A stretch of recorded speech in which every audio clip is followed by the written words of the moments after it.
ҳарчанд аз татбиқи низоми пардохти электронии ҳаққи роҳгиро ва назорати сафар дар нақлиёти истифодаи умумии шаҳри Душанбе 3 сол сипарӣ шуд, вале қисми зиёди сокинон ва меҳмонони пойтахт ҳангоми истифодабарӣ аз хизматрасонии автобус ва троллейбусҳо ҳаққи роҳгироро тавассути кортҳои нақлиётӣ ки талаботи асосии лоиҳаи Сити Корт ба шумор меравад, пардохт намекунанд.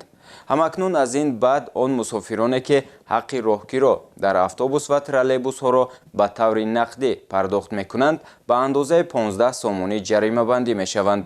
тафсилоти бештари мавзӯъ дар гузориши ҳамкоронамон Умеди Саъдулло ва Иброҳим Қараев.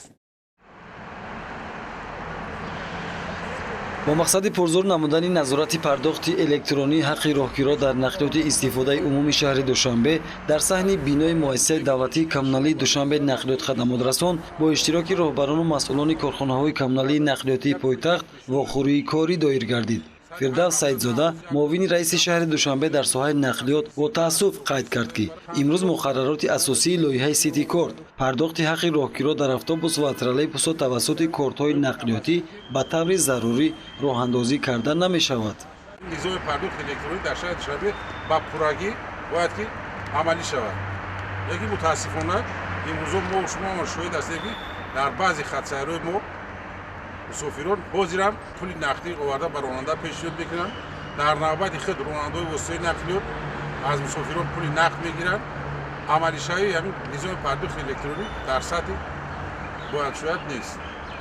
در این واخوری کاری به مسئولین ساحه نقلیات شهر دوشنبه محتوای ترتیب نوی نظارت پرداخت حق راهگیرا در نقلیات استفاده عمومی پایتخت فهمانیده شد. اکنون طبق تغییرات ماده 295 پریم 1 کدکس حقوق ویرانکنی مأموری جمهوری تاجیکستان نسبت مسافرانی که به پرداخت راهگیرا در نقلیات مسافربری کمونالی شهری و ناحیوی سفر میکنند به اندازه 4 نشان دهنده برای حساب ها یعنی 15 سومانی جریمه تعیین کرده می شود.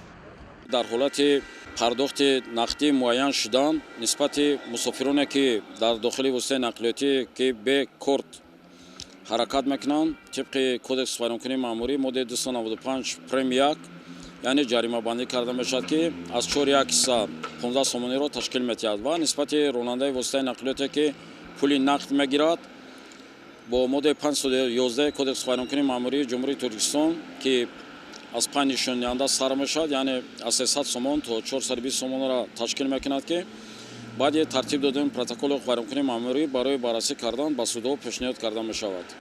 همکنون جهت اجرایش کارهای فهماندهی و ترتیب نوی نظارت پرداخت الکترونی حق راهگیرا در نقلیات جمعیتی از حساب کارمندان ساختارهای نقلیاتی و مقامات قدرتی 5 گروه کاری تأسیس داده شد. گروه‌های کاری در خط‌سیرهای مسافربری در کوچه و خیابان شهر دوشنبه از 25 می سال 2021 به کار آغاز کردند. در این زمینه یادرس می‌کنیم که طبق تغییراتی به ماده 295 پریم 1 کدکس حقوق ویرانکنی مأموری جمهوری تاجیکستان کارمندان ریاست خدمات دولتی نظارت و تنظیم در ساحه نقلیات در شهر دوشنبه موظف گردیدند که در حالت‌های آشکار شده پرداخت نگردیدن حق راهگیرا توسط کورت‌های نقلیاتی جریمه بندی را نسبت مسافران تطبیق نمایند. ترتیب پرداختنامه معین است و مسئولین جریمه بندی را نسبت مسافران در روز اول نظارت تطبیق کردند. روند کارهای فهماندهی در داخل نقلیات جمعیتی آشکار کرد مسافرانی که با پیشنهاد مبلغ نقدی وارد اتوبوس و ترولبوس شدند کم نیستند. در این برابر مسافران هم بودند که نظارت گروه‌های کاری را با منفیت اجرایشی نظررسی لایحه سیتی کورت معنی داد کردند. استفاده کارت‌های نقلیاتی برای ما بسیار خوب است. مثال ما در وقتی که کارتا نبود از دیگر راه‌ها استفاده می‌بردیم نقدی می‌دادیم اما حاضر باشد و واسطه غیر نقدی شده است که به نهایت برای شهروندان خوب است. در حالتی که با آنها یک بار یا یک چند بار جریمه بندی می‌شود دفعه مجبور می‌شوند که از کارت نقلیاتی استفاده کنند.